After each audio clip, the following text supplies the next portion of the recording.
Olá pessoal, tudo bem? A gente vai dar continuidade aqui ao assunto de Projeto Hidrossanitário 2, com o tema que é o dimensionamento de tanques sépticos. A gente vai aprender alguns conceitos, ver qual a norma 7229, né, da NBR, que regulamenta a execução, padronização dos tanques sépticos, e também fazer um exemplo de dimensionamento desses tanques, certo? A aula que a gente vai utilizar como base é a aula da minha professora da graduação, professora doutoranda Aniele dos Santos Britos, certo? E a gente vai tomar essa aula como base, né, para a gente aprender esse dimensionamento, certo? Primeiro, um conceito que é um tanque séptico, pessoal. Um tanque séptico é uma unidade pré-moldada ou moldada em loco que desempenha funções múltiplas de sedimentação e de remoção de materiais flutuantes. Basicamente, é uma unidade que vai trabalhar com a remoção dos rejeitos, certo? Quando a gente está falando de rejeitos, a gente está falando dos materiais efluentes, né? Dentro do esgoto sanitário, ok?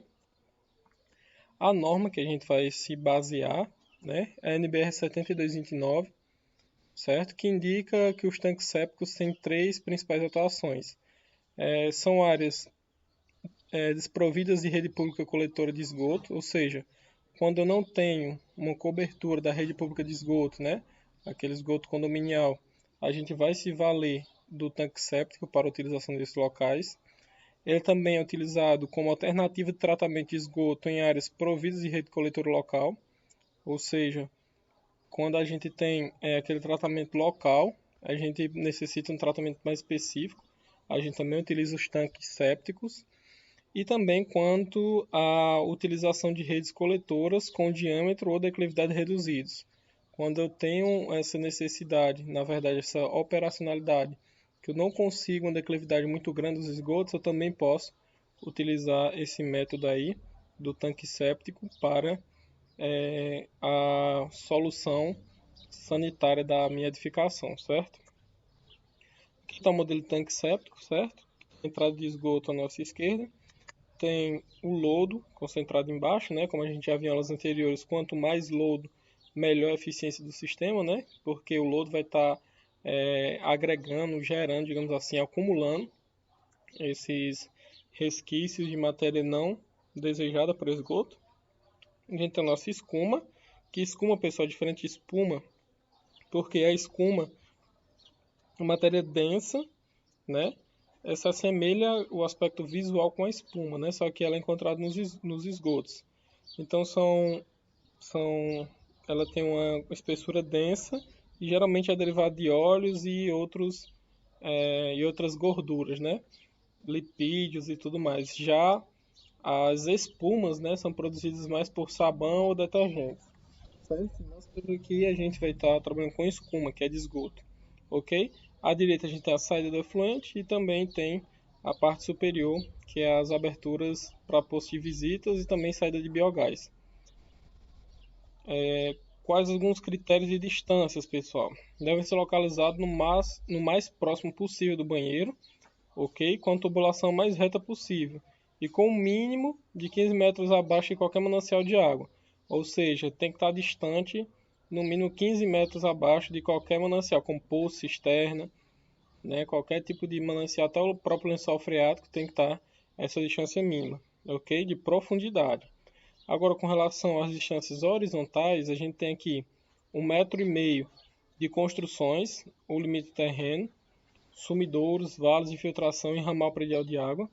É importante a gente falar, pessoal, que o tanque séptico é diferente de fossa séptica, certo? O que seria uma fossa? Uma fossa ou um sumidouro é um lugar onde é destinado esgoto sem qualquer tratamento prévio. Já o tanque séptico há necessidade desse tratamento. E a gente vai aprender a dimensionar quais as dimensões, obviamente, do tanque nessa aula de hoje, certo? Outros critérios e distâncias. Deve estar a 3 metros de árvores de qualquer ponto de rede pública de abastecimento de água. Ou seja, no mínimo, essa aqui é as mínimas. Pode ter quanto? O máximo não é limitado. A única limitação é no mínimo. Não pode estar no mínimo a 1,5 m da construção de limite de edificação e 3 metros de árvores de qualquer ponto de rede pública de abastecimento. e no mínimo também 15 metros de poços freáticos e corpos de água de qualquer natureza. Então esses são os pré-requisitos de distâncias horizontais, né? E no slide anterior a gente viu aí distâncias de profundidade com relação à locação do tanque séptico, ok? Como é que se dá o seu funcionamento, pessoal? O funcionamento se dá pela separação gravitacional da escuma, que eu já falei para vocês, que é uma massa mais densa, dos sólidos, em relação ao líquido, do afluente, vindo dos sólidos a se construir um lodo. A digestão anaeróbia e liquefação parcial do lodo, armazenamento do lodo no fundo do tanque, certo? Então, basicamente, se separa por gravidade, tanto a escuma, quanto a reação do líquido, quanto a parte dos sólidos, né, que vai se armazenar no lodo que fica no interior, no fundo do tanque, certo? E essa digestão geralmente ocorre a digestão anaeróbia, por isso a produção mais efetiva de biogás, certo? Então a gente tem aí um detalhamento mais funcional, né? A gente tem aqui a entrada do esgoto bruto, a gente tem as partículas leves que por gravidade vão flutuar e as partículas pesadas que vão sedimentar, certo? Como elas vão sedimentar, elas vão formar aqui esse lodo digerido, que é esse lodo que já está no fundo sedimentado. Esse lodo em digestão, ele vai estar, obviamente, como os vetorzinhos aqui mostrando, vão estar subindo, certo? E esse líquido em sedimentação vai estar descendo. Então, basicamente, dentro do tanque, o que for mais leve sobe, ou seja, menos denso, né? Vai subir. O que for mais denso, mais pesado, entre aspas, vamos dizer assim, vai se sedimentando no fundo, certo? A gente tem os níveis de entrada e de saída, certo? O nível de água, aqui nessa representação amarela. A acumulação de escuma, né? Que é a fração submersa. E a acumulação de escuma da fração emersa, certo? Então, para vocês terem noção, é tipo um T, uma conexão aqui de entrada, que a borda de saída pega lá na parte das partículas que sedimentam, não pega aqui na parte da escuma, até para evitar o entupimento dessa canalização, certo? Então tem que pegar um nível abaixo do nível de escuma, certo? Essa saída desse efluente. E após a digestão, o efluente pode ser lançado em sumidouros ou vasos de filtração, ou em um corpo receptor, um rio, por exemplo. Isso, detalhe dizer que isso só pode ocorrer depois do tratamento. Quando o esgoto chega no tanque, é beneficiado ao tratamento, depois é que ele pode ser direcionado para o vale de filtração, ou sumidouro, ou um corpo receptor. Geralmente é mais prático o dimensionamento e a funcionalidade, vamos dizer assim, de um tanque séptico seguido de um sumidouro, certo? Ou de vale de filtração, dependendo da área que a gente tem à disposição. Mas basicamente a dupla, digamos assim, é mais um tanque séptico e um sumidouro, certo? Um detalhe sobre o tanque séptico é que ele não remove as bactérias do esgoto, certo? Ele serve de separador de sólidos e líquidos e na diminuição do volume de sólidos, como a gente viu aí no esquema anterior. O tempo de detenção hidráulica, pessoal, que é o TDH, basicamente se denomina pelo tempo que o esgoto vai passar dentro do sistema. Ou seja, quantas horas são necessárias para um esgoto entrar no nosso sistema e sair tratado dele. Então, esse TDH, né, que é tempo de detenção hidráulica, varia de 12 a 24 horas, certo? Com relação à decantação, ela processa-se a sedimentação de 60 a 70% dos sólidos, que vão formar o lodo, certo? Então, tem uma eficiência bastante elevada da sedimentação das partículas sólidas que há em contato com o esgoto. E a mistura de gases, como óleo, graxas, gorduras, é que vai formar a espuma, como eu já adiantei anteriormente nos slides, né? Que a partir do momento que essa escuma é diferente da espuma, né? Justamente pelos seus materiais que a produzem, né? São graxas, óleos, gorduras, que vão formar espuma. Espuma é mais leve, menos densa, logicamente vai ser formado por sabão, detergente e materiais dessa natureza. A eficiência do tanque séptico, pessoal, basicamente ela é do seguinte: de DBO de 30 a 55%, DBO a demanda bioquímica de oxigênio, os sólidos suspensos, que são SS, digamos assim, a representação, né, de 20 a 90% de remoção desses sólidos suspensos, e de óleos e graxas de 70 a 90%. Então percebam que a remoção dos sólidos suspensos e dos óleos e graxas tem eficiência que pode chegar até 90%. Então é uma remoção bastante efetiva desse procedimento nessas duas remoções desses materiais, de sólidos suspensos e de óleos e graxas. Certo? Como é que funcionam as configurações? Há tanto de câmara única, como câmaras em série ou câmaras sobrepostas, que é chamado de tanque in-hoff, certo? Mas basicamente a gente usa ou uma câmara única ou uma câmara em série. São os dois mais padrões as configurações a serem utilizadas. Aqui a gente vê o tanque com câmaras em série, né? Como vocês podem perceber, tem a entrada por uma câmara e acontece essa sedimentação de lodo, né? E essa separação de fases, vamos dizer assim, né? Essa decantação de material líquido e material sólido. As escumas, impurezas ficam flutuando e tem uma passagem para a câmara posterior em série, que também vai ter essa mesma função. E no caso, à direita, a saída desse tanque já com eficiência de tratamento bem elevada. A gente tem a temperatura de remoção, né? Aqui são tanques sobrepostos, né? O esquema de como é que funciona, o nível de água e o afluente, né? Que é a saída dessa água.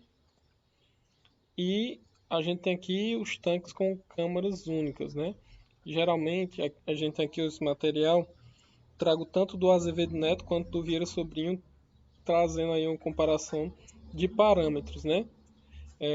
Na eficiência de remoção, o Azevedo Neto traz aí que de DBO entre 40% a 60%, né, esse estudo veio de 1986, do Azevedo Neto, e já o estudo feito 3 anos antes, né, pelo Vieira e Sobrinho, traz uma remoção de DBO de 62%. Já DQO é de 30% a 60%, Vieira Sobrinho traz 57%, os sólidos suspensos de 50% a 70% do Azevedo Neto, em torno de 56% do Vieira e Sobrinho. Já os óleos e graxas entre 70% a 90% pelo Azevedo Neto, Vieira e Sobrinho não traz esse dado, e o 70% só traz a eficiência de remoção do Vieira e Sobrinho, em torno de 55%.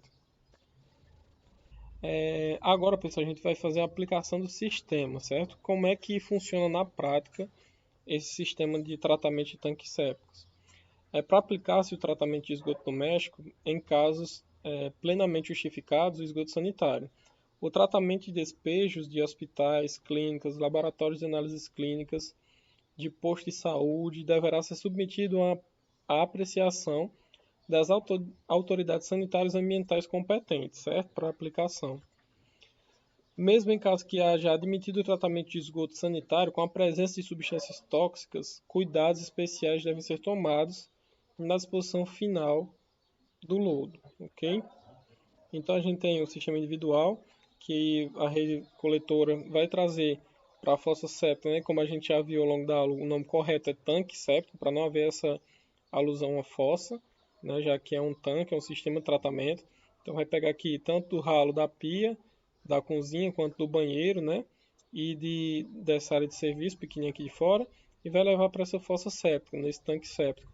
Desse tanque séptico vai levar para o sumidouro, ou vale de infiltração, né? E logo após vai levar para a destinação final, ok? Aqui do lado tem um esquemazinho que mostra detalhadamente isso. Então, quais são as condições de execução do tanque séptico? Para um tanque séptico podem ser remetidos os despejos domésticos de cozinha, lavatórios, vasos, lavanderias, banheiros e ralos, entre outros ambientes também. O que é que deverá ser evitado? Deverá ser evitado ou feito um reservatório separado para substâncias contaminantes, como citado nos slides anteriores, questão de laboratórios de análises clínicas, hospitais, que podem ter algum material contaminante. O ideal é que deve ser separado. Também deverá ter uma caixa de gordura para reter substâncias antes de remeter para o tanque séptico.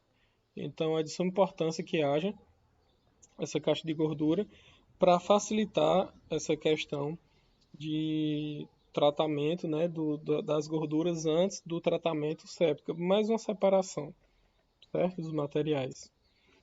E aí a gente vai começar a trabalhar com a NBR 7229 de 93, certo? Que ela traz o esquema aí do esgoto afluente, né, o tanque séptico, para o esgoto o efluente líquido, né?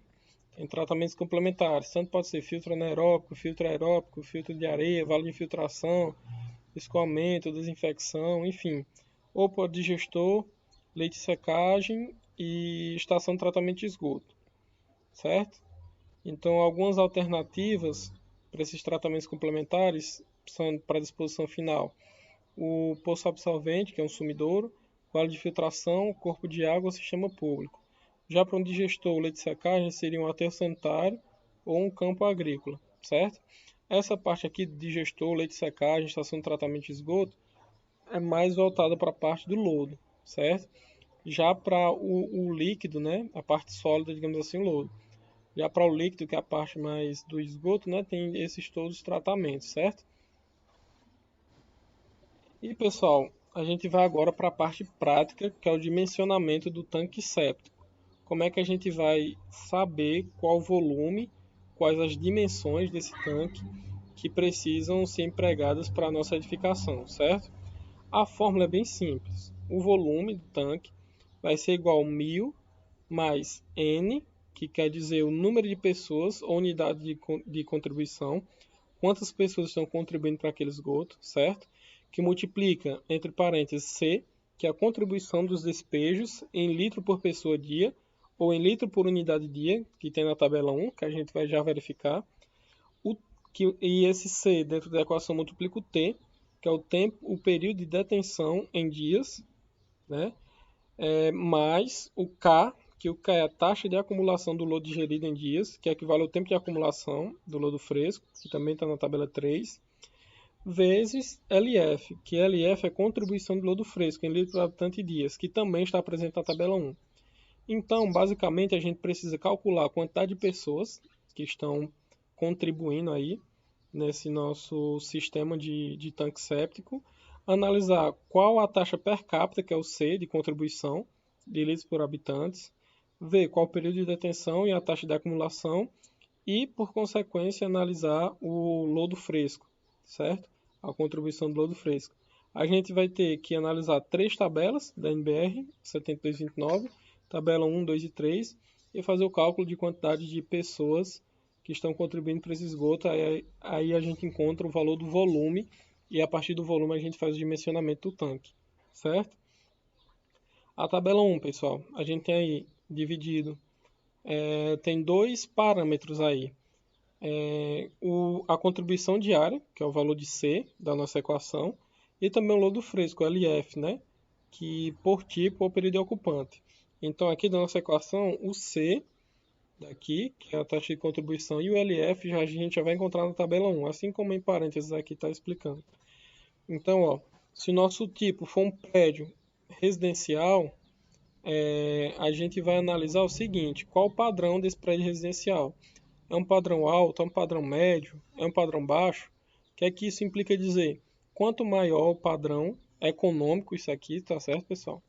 Quanto maior o padrão econômico, mais se gera esgoto, logicamente. Então, a contribuição per capita é bem maior, de 160 litros por habitante dia, se for um padrão médio, 130 litros por habitante dia. Se for padrão baixo, gera cerca de 100 litros por habitante dia, certo?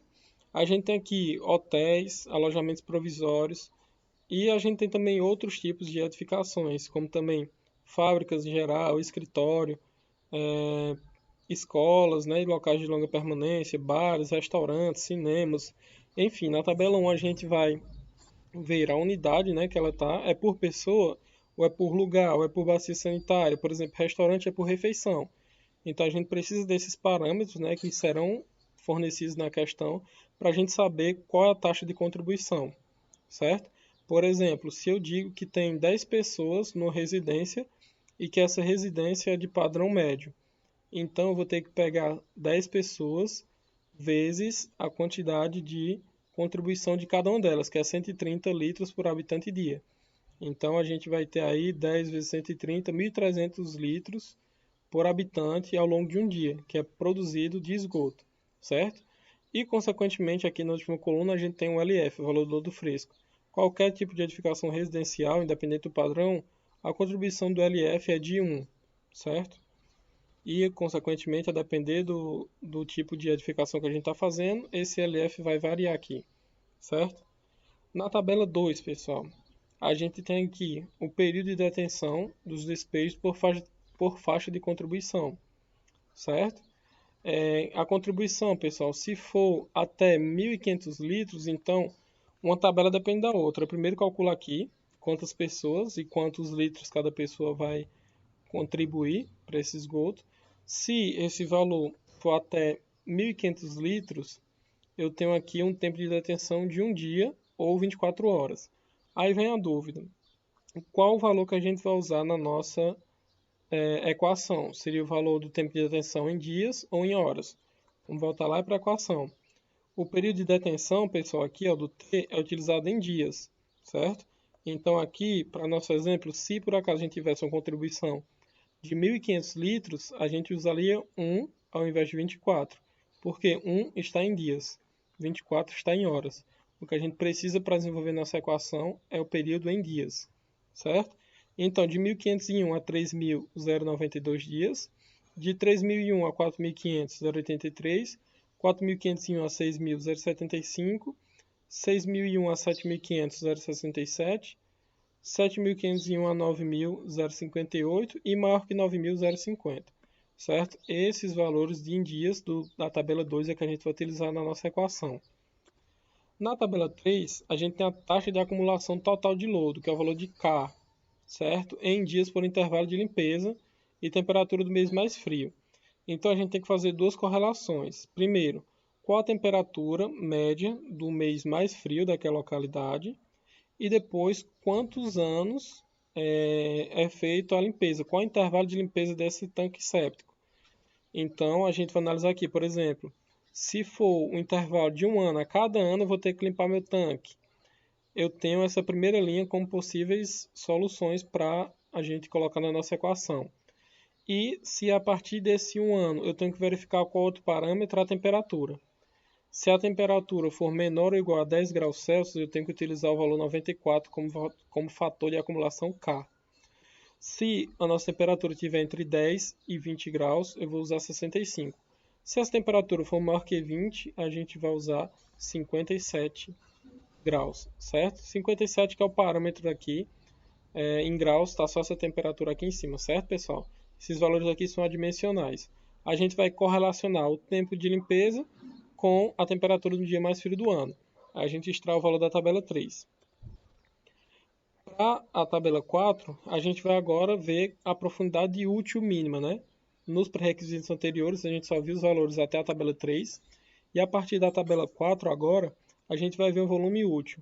Se no final das contas o meu volume, né, em metros cúbicos for até 6 metros cúbicos, eu tenho profundidade útil mínima de 1,20 m e máxima de 2,20 m. Então eu posso escolher uma profundidade entre 1,20 m e 2,20 m. E a gente segue analogamente aqui. Se eu tenho volume de 6 a 10 metros cúbicos, de 1,50 metros a 2,50 metros de profundidade. Se eu tiver um volume com maior que 10 metros cúbicos de volume, vou usar uma profundidade entre 1,80 m e 2,80 m, certo? A gente vai fazer, pessoal, as seguintes considerações de projeto.